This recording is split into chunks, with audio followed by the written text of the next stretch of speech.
এই তোদের মতন এই গার্লফ্রেন্ড বয়ফ্রেন্ডের জন্য এই বাচ্চাগুলোর আজকে এই হাল। তোমার বাপের নাম্বার দাও, আমি তোমার বাপের ফোন দিব। ভাইয়া আমি আমার ভুল বুঝতে পারছি, আপনি আমাকে ক্ষমা করে দেন।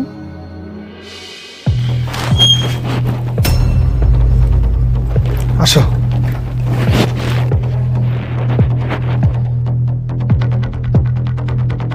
বসো।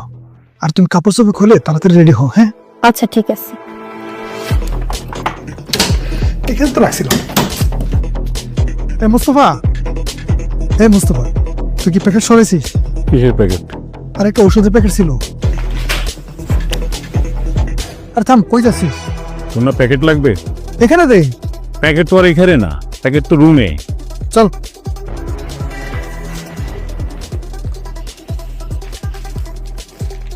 দে দে। রাখ। এটা কি? একটা ঔষধ। ঔষধ না? ওইখানে দাঁড়া, ওর সাথে আমার কথা হচ্ছে, ওইখানে দাঁড়া। আরে বন্ধু, এমন করস কে? 14 ফেব্রুয়ারি উপলক্ষে একটা দিন বাদ দে না। যা তুই। আজকে 7 মাস যাবো তোর সাথে আমি রুম শেয়ার করছি। তোর চরিত্র সম্বন্ধে আমার বেশ জানা হয়ে গেছে।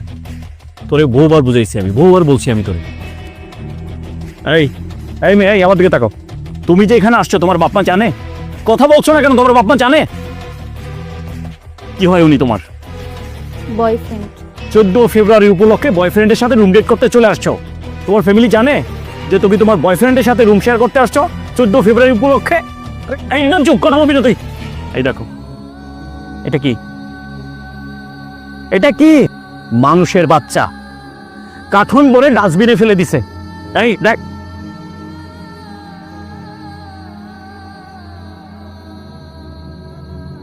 এই তোদের মতন এই গার্লফ্রেন্ড বয়ফ্রেন্ডের জন্য এই বাচ্চাগুলোর আজকে এই হাল।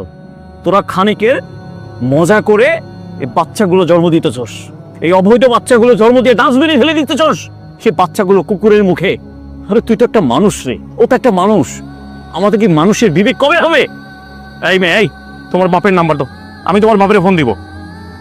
ভাইয়া আমি আমার ভুল বুঝতে পারছি, আপনি আমাকে ক্ষমা করে দেন। এবারের মতো ক্ষমা করে দে, আর কখনো এই ভুল হবে না। এই যাও, ঠিক আছে যাও। শোনো, এদিকে শোনো। দেখো, আমরা মানুষ হয়ে জন্ম হয়েছি, আমাদের মৃত্যুবরণ করতে হবে। ওই মহান আল্লাহর কাছে যে প্রত্যেকটা পাপ পুণ্যের হিসাব দিতে হবে, পারবে কোনো জব দিতে? আরে একটা নারীর সবচেয়ে বড় সম্পদ হচ্ছে এই সতীত্ব, আর সেই সতীত্বটাকে তোমরা নষ্ট করে দিচ্ছ বিয়ের আগে। কি জব দিবে স্বামীর কাছে যে? আজকে তুমি আমি পাপ করছি, আর সেই পাপ ভোগ করছে এই বাচ্চাগুলো, এই অবশ শিশু বাচ্চাগুলো ভোগ করছে। তাদেরকে আমরা ডাস্টবিনে ফেলে দিচ্ছি, কুকুর তাদেরকে টেনে টেনে খাচ্ছে। আরে নিজের কাছে তো লজ্জা লাগতেছে যে আমি কেন মানুষের জন্ম হয়েছি।